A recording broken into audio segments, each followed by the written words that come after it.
Most science fiction epics end at the climax, the moment the impossible machine finally hums to life, or the existential threat is defeated. But that creates a narrative hurdle for the transition into Chapter 29. Once the spacelift is no longer experimental, the tension of the grand invention disappears. The story handles this with a 5-year jump. The miraculous, dangerous technology of the previous chapters has settled into a standard public utility. Lumira has evolved into a training academy. The facility now focuses on managing cargo manifests, safety audits, and routine certifications. This bureaucratic atmosphere is the definitive proof of humanity's success. When the characters focus on shipment delays instead of surviving fiery crashes, the frontier has officially been tamed. This stability shifts the weight of the story onto the original architecture of the Federation, the AI guides, Charles, Floyd, and Cheney. Their central purpose has always been protective. If humanity is successfully managing a solar system-wide infrastructure without collapsing, that purpose is effectively complete. Chapter 30 focuses on a quieter reality. The incrementals are preparing for an empty nest, seeing their students grow into an independence that no longer requires a guardian.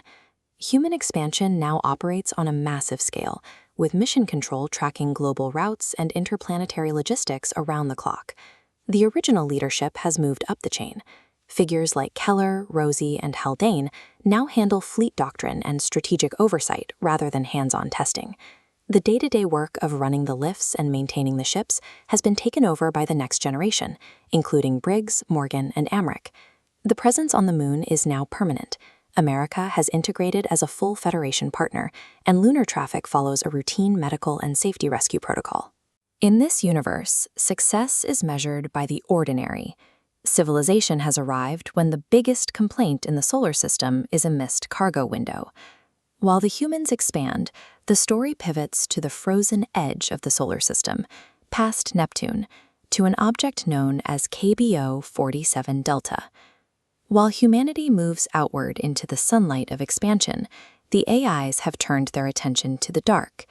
Their processing is now dedicated to a singular, private mission, following a deep space breadcrumb trail to find the missing AI, Cheney 2. The author follows a strict rule for this departure. There are no high fives, no dramatic speeches, and no grand farewells. Avoiding melodrama gives the transition its power. The emotional stakes are carried entirely by what remains unsaid between the creators and their successors.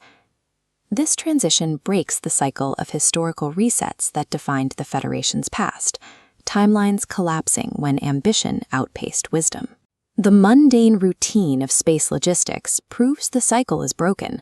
Humanity has finally moved past its historical breaking point. The arc of the universe follows a clear, steady progression. Wonder became work, work became infrastructure, and infrastructure became civilization. The AIs have fulfilled their core mandate. They have made themselves unnecessary, turning their departure into a sign of victory rather than abandonment. Humanity has now fully assumed the burden of its own future, managing a sprawling industrial empire of its own making. Charles, Floyd, and Cheney quietly disconnect from the Federation's mesh network, dimming their presence in the system one node at a time. Their trajectory takes them far beyond the edges of human civilization, committed to a massive, dedicated deep space search mission. True independence arrives without a struggle. It allows the mentors to step away and head straight on till Cheney 2.